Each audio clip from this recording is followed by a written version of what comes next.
नमस्कार मित्रांनो, आज आपण TET पेपर 2च्या समाजशास्त्र या विषयासाठी इयत्ता 5वीचा काही इतिहासाचा भाग पाहणार आहोत. बघा, यातील पहिलेच प्रकरण आहे इतिहास म्हणजे काय.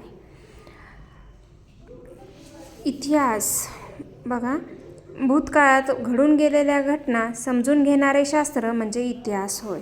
या इतिहासाची साधने आहेत प्राचीन वस्तू, वास्तू, शिल्पे, भांडी, नाणी, कोरीव लेख, ताम्रपट, ग्रंथ, हस्तलिखित, कथा, कहाण्या, लोकगीते हेही इतिहासाची साधने आहेत.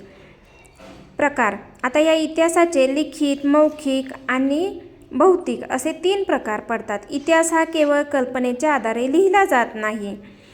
पुरातत्व म्हणजे काय? भूतकाळातील वस्तू आणि वास्तू यांच्या अवशेषांच्या आधारे घडून गेलेल्या घटनांची मांडणी शास्त्रीय पद्धतीने करणारे शास्त्र होय. जमिनीखाली गाडले गेलेले पुरावशेष उजेडात आणण्यासाठी जमिनीचा एक एक थर अत्यंत शास्त्रशुद्ध पद्धतीने तपासत काळजीपूर्वक रीतीने खणण्याला पुरातत्वीय उत्खनन असे म्हणतात. हे आहे इतिहासाचे पहिले प्रकरण. यानंतर दुसऱ्या प्रकरणामध्ये काय दिले बघा. सूर्य हा स्वयंप्रकाशित आहे. पृथ्वीला प्रदक्षिणा पूर्ण करण्यासाठी 24 तास लागतात. एक रेखीय विभागणी 10 शतके म्हणजे 1000 वर्षे संपली. ही एक सहस्र पूर्ण होते. काळाच्या अशा विभागणीला एक रेखीय विभागणी असे म्हणतात.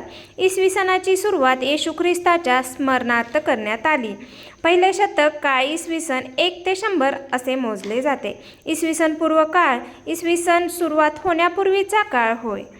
कालगणना काळाची लांबी मोजणे यास कालगणना असे म्हणतात. आता भारतीय कालगणना शालिवाहन शक व विक्रत संवत यानुसार केली जाते. इस्लाम धर्माचे संस्थापक मुहम्मद पैगंबर यांनी मक्केहून मदिनेला स्थलांतर केले. या काळापासून हिजरी या कालगणनेची सुरुवात झाली. महत्त्वाचं आहे बघा, जेव्हा मुहम्मद पैगंबर यांनी मक्केहून मदिनेला स्थलांतर केले या काळापासून हिजरी या कालगणनेची सुरुवात झाली. पारशी समाज उपयोगी कालगणना पद्धत आहे ती म्हणजे शहेनशाही पद्धत. पृथ्वीची उत्पत्ती सुमारे 4.5 अब्ज वर्षापूर्वी झाली असे मानले जाते. आता प्रागैतिहासिक इतिहास काळ म्हणजेच प्राक म्हणजे पूर्वीचा इतिहास लिहिण्यासाठी लिखित पुरावा उपलब्ध होत नाही, त्यालाच प्रागैतिहासिक काळ असे म्हणतात. आणि ऐतिहासिक काळ म्हणजे इतिहास लिहिण्यासाठी लिखित पुरावा उपलब्ध होतो. आपण वापरतो ती दिनदर्शिका इसवी सनावर आधारलेली आहे. कर्ब 14 ही विलार्ड लिपी या शास्त्रज्ञाने शोधून काढली.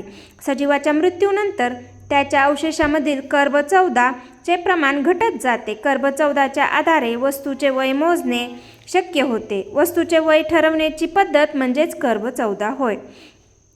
हेही महत्त्वाचं आहे बघा. कर्ब 14 ही कोणी शोधून काढली तर विलार्ड लिपी आणि ती वस्तूचे वय ठरवण्यासाठी वापरली जाते.